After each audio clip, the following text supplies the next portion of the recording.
Good afternoon, evening, morning, night, wherever you are. My name is Mikey. I am the founder of the Cambridge Centre for Wildlife, the CCW. Today I would like to talk about a leak that happened a few weeks ago from the Hunt Saboteurs Association. The HSA released a leaked training webinar that was held by the Countryside Alliance, the Hunting Office and the Masters of the Foxhound Association. In this webinar there was a lot of information to do with dealing with should we say third-party onlookers, including of course Hunt Saboteurs, the League Against Cruel Sports, and broadly speaking about organisations like us as well, RSPCA as well, things like that, people who would be investigating hunting with hounds. It was very eye-opening.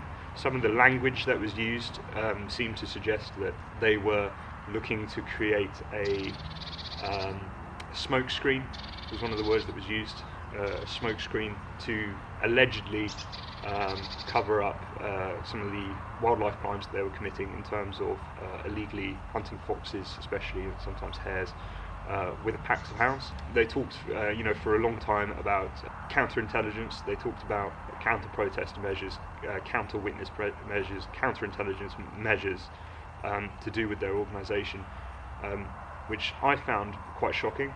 I've long since kind of thought that there has been illegality widespread in the kind of hunting with hounds community, and I think that the webinar that was leaked kind of almost proves this to a certain extent, that you have people going out committing these crimes, talking about how they can get away with false pretenses, allegedly false pretenses, and things like that. So it was a very concerning video for me to watch. I was glad that it came out. There is currently a police investigation into the video, basically investigating the fact that from the top down there is an effort to create a smoke screen. They talk about talking with the police, dealing with the police, when to speak to the police, when not to speak to the police, what to film, what not to film. It's very interesting. I've watched the whole thing.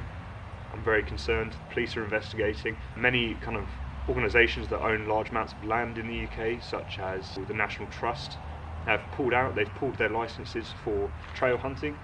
Trail hunting is of course a legal exemption to fox hunting, where you can hunt a false trail as opposed to a real animal. They've pulled those licences from the hunts.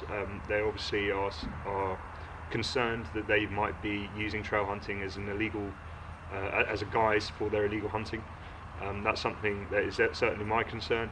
It has been for many years now. Of course, in light of these recent leaks and allegations, the CCW is going to be looking very closely into illegal hunting with hounds. It's been illegal since 2004. We know it's something that still goes on. It's very difficult to get prosecutions. It's incredibly difficult for the police to get prosecutions because of the amount of resources involved, but it's something that we're definitely focusing a lot of our energy on, as it's frightening rural communities now. Lots of rural communities being quite concerned about fox hunting in their area, concerned for their pets, concerned for small children as well. And we continue to go out and we'll continue to make sure that we get these people on camera, making sure that if they are hunting illegally, they're brought to justice.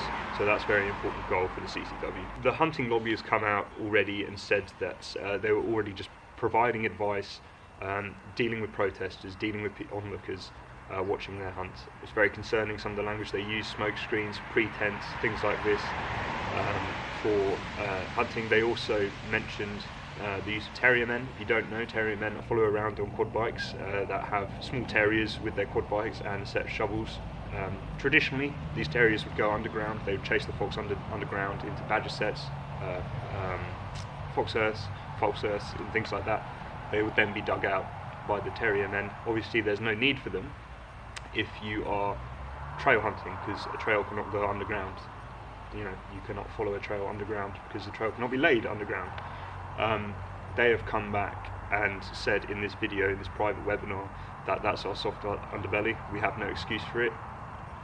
We don't know what to say about it. So that kind of goes to show, adds some weight to the allegations. I think it certainly adds to what I've seen over the last 6 years in terms of illegal hunting in the countryside. I think finally, illegal hunts have been put on the back foot here. I think for a long time they were in good standing with the police, they were in good standing with certain members of local communities. I think now that this has come out and now it's become more and more clear that hunts are going on illegally to chase foxes, I know that the police are taking a much more dim view of fox hunting. I know that we're taking a very dim view of fox hunting.